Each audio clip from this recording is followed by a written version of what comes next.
Combined gas law, heading आप लोग डालिए combined gas law, combined gas law डालिए heading.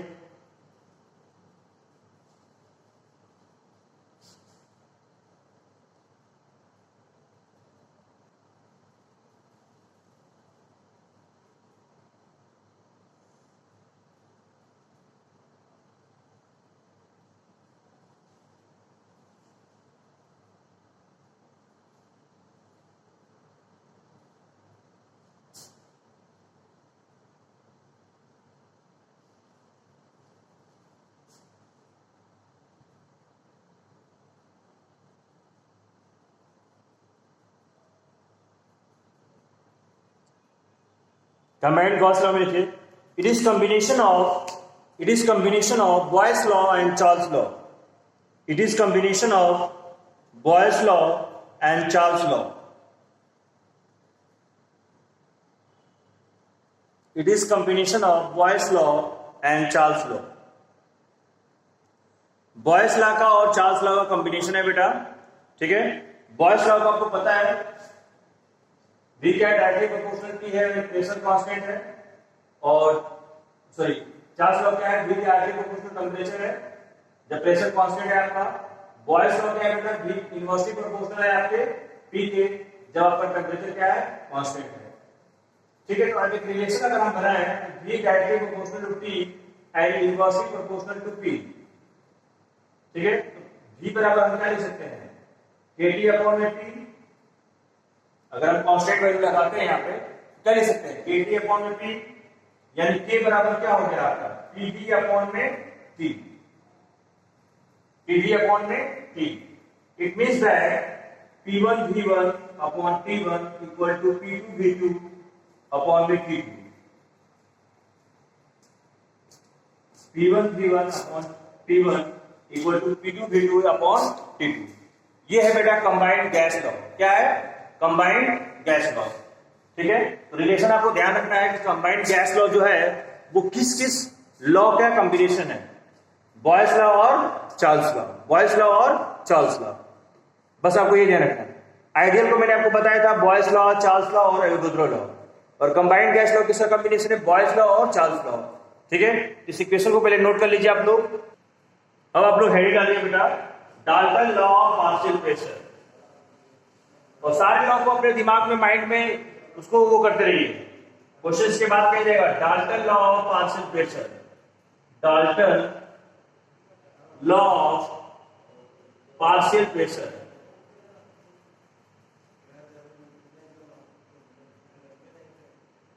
Dalton law of partial pressure.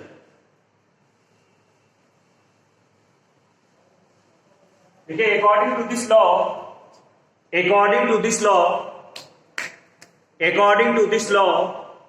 I repeat it, according to this law, the total pressure exerted by a mixture of gas,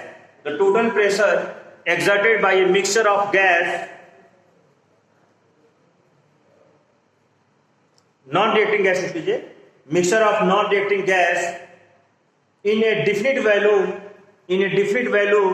is equal to the sum of individual pressure which each gas would exert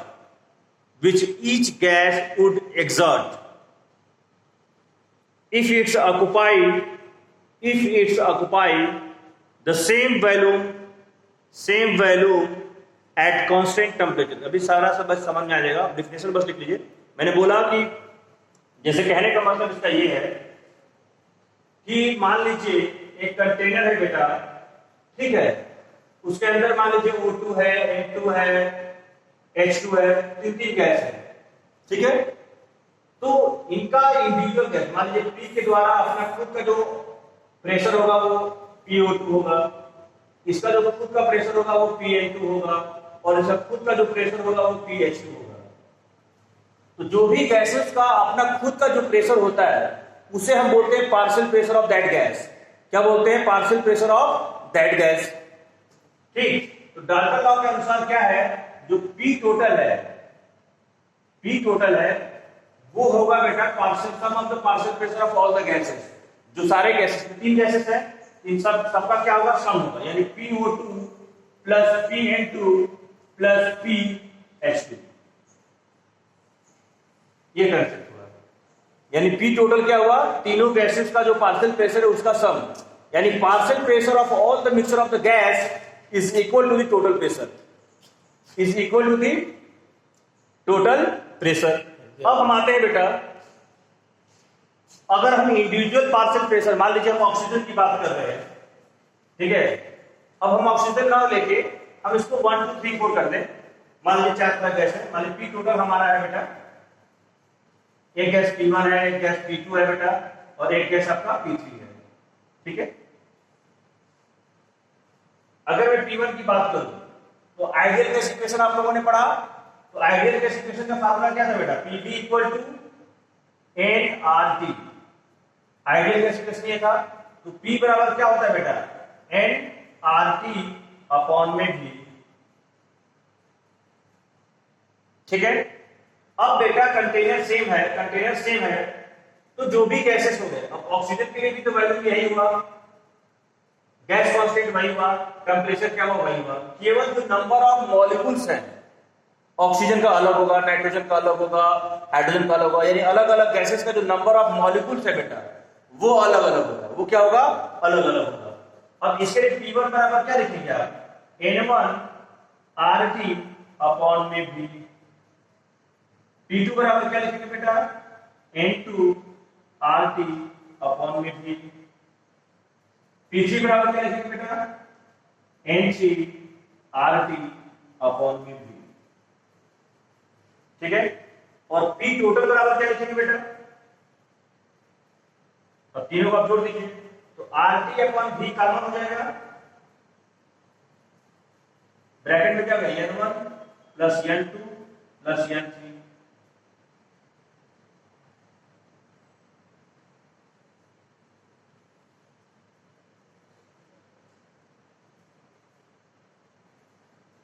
ठीक है, N1।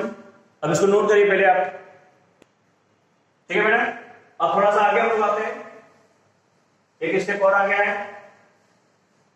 अब ये equation आपको मिल गया, अगर मैं बोलूं कि P1 को P टोटल से डिवाइड करेंगे, P1 को P टोटल से डिवाइड करेंगे, तो P1 का वैल्यू आपने क्या लिखा है, N1RT अपॉन में V, और P टोटल का वैल्यू क्या लिखा है, RT, V है नीचे तो ऊपर चला जाएगा V, N1 plus N2 plus N3, तो RT कैंसिल, V कैंसिल, ठीक है।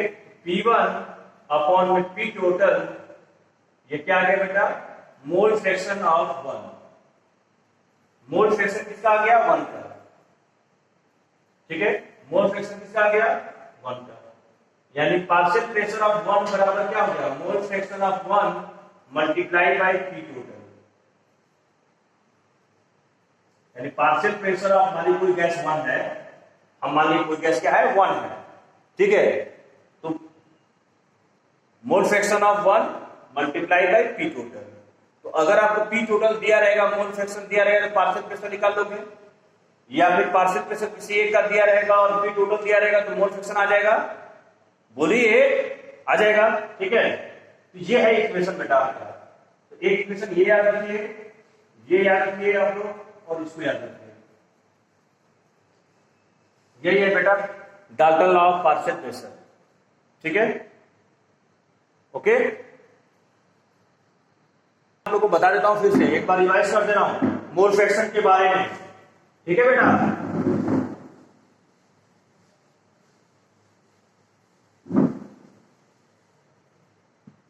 देखिए मोल फ्रैक्शन अगर कोई चीज का दिया हुआ है, एक्स भी मान लीजिए, चाहे सॉल्यूट लिख लो, एक्स सॉल्यूट, यानी मोल फ्रैक्शन ऑफ सॉल्यूट, तो मोल फ्रैक्शन ऑफ सॉल्यूट है, तो यहां सॉल्यूशन की बात कर रहे हैं, अगर तो जो भी यहां हम सॉल्यूशन में बात करते थे तो केवल सॉल्यूट और सॉल्वेंट दो चीज होता था, ये तीन चीज भी हो सकता है, चार चीज भी हो सकता है, ऐसा कोई मतलब नहीं है। तो अगर मान लीजिए दो चीज, तीन चीज मिलाया हुआ है, मान लीजिए ए है, बी है, सी है, तीन कंटेंट है, तीन आपके उसमें कंस्टिट्यूएंट्स हैं, तो मोल फ्रैक्शन इसका हो सकता है XA हो सकता है, XB हो सकता है, XC हो सकता है। XA बराबर क्या लिखते हैं हम लोग, NA अपॉन में NA plus NB plus NC। XB बराबर क्या लिखते हैं हम लोग, NB अपॉन में यही सारा चीज NA plus NB plus NC। ये N क्या है, मोल है, N क्या है, मोल। XC बराबर क्या लिखते हैं हम लोग, NC अपॉन में NA plus NB plus NC। ठीक है, और सबका सम क्या होता है, XA plus XB plus XC क्या होता है, 1।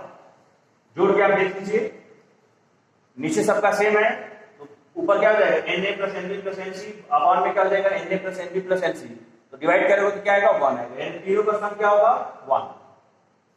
अगर मान लीजिए डायरेक्ट क्वेश्चन में अगर मोल नहीं दिया है, मास दिया है, तो आपको पता है कि मोल बराबर क्या होता है, मास अपॉन मॉलिक्यूलर मास या mass of atom upon atomic mass, mass of atom upon atomic mass.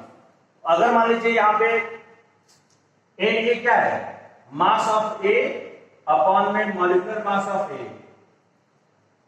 ठीक, इसको हम ऐसे लिख सकते हैं बेटा, WA अपॉन में Ma बटा में WA अपॉन में Ma प्लस WB अपॉन में MB प्लस WC अपॉन में MC। ठीक है, अगर मास के फॉर्म में दिया है तो, मास के फॉर्म में दिया हुआ है तो आप इस तरह भी लिख सकते हो। ठीक है, मोल के फॉर्म में दिया है तो मोल पे ऐसे पुट करके हम मोल फ्रैक्शन निकाल लेंगे। अगर मास दिया है तो हम मास पुट करके, मॉलिक्यूलर मास आपको नोन है या एटम रहेगा तो एटॉमिक मास नोन है, इसको सॉल्व करके हम मोल फ्रैक्शन निकाल लेंगे।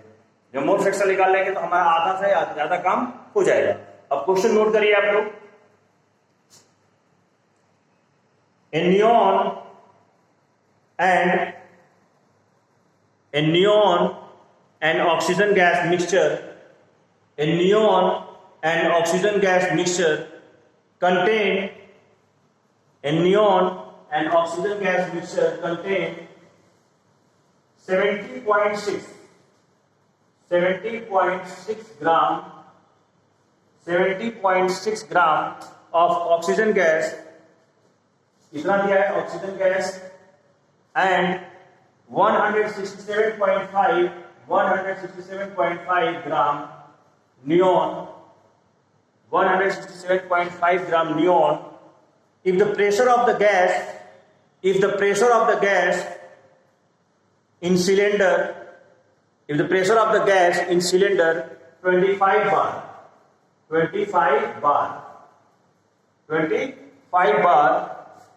what is the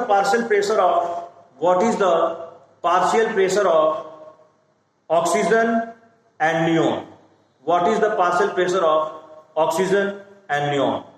ठीक है, क्वेश्चन सॉल्व करिए आप लोग। ठीक है, पूरा स्टेप समझ में आया आपको। सबसे पहले आपने मास दिया हुआ था, मास से आपने मोल में कन्वर्ट किया। मोल आपका क्या, 70.6 अपॉन 32 कितना आ गया, 2.21। देखिए, अगर मोल दिया होता तो आपने मजा हो जाता, आपको डायरेक्ट यहां पहुंच जाते, ये स्टेप करने की जरूरत नहीं पड़ता। लेकिन मास दिया होता तो स्टेप ये करना पड़ेगा। इसको मोल को मास दिया गया 2.21, इसको डिवाइड किया 8.375, फिर आपने मोल फ्रैक्शन निकाला, आपका मोल फ्रैक्शन कितना है, 0.21। ठीक है, और 1 में से आप 0.21 हटा दिए तो कितना आ गया, 0.7 है। अब पार्शियल प्रेशर के फार्मूला क्या है, x/2 × p टोटल, तो 0.21 मल्टीप्लाई बाय 25 और p me बराबर क्या हो जाएगा, 0.79 मल्टीप्लाई बाय 25। ठीक है, तो लगभग 5.2 आ जाएगा इसका। इजी है, तो आप लोग उसमें घबराने वाली कोई भी बात नहीं है। ठीक है, 25 का मल्टीप्लाई 21 में करो कितना आएगा, 5.25। कितना आएगा, 5.25 बार। ठीक है, और 25 का मल्टीप्लाई 0.79 में करिए, लगभग 0.8 के बराबर है बेटा।